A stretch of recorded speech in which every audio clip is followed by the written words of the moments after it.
Bunu biz dəfələrlə araşdırırıq. Məhsul gəlməlidir, misal üçün topdan satış məntəqəsinə, mütləq bir yerə getməlidir.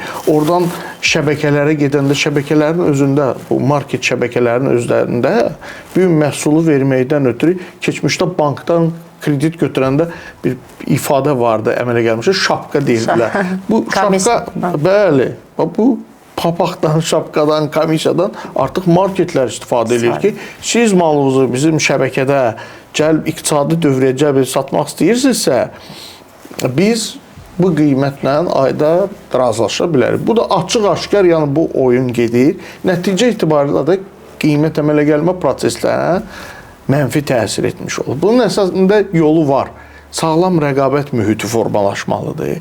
Yəni market bilməlidir ki, bu məhsulu yarmarkada və yaxud küçə ticarətində, rəsmiləşmiş küçə ticarətində kimsə gətirib 2 manat 50 qəpiyə yox, 70 qəpiyə satır.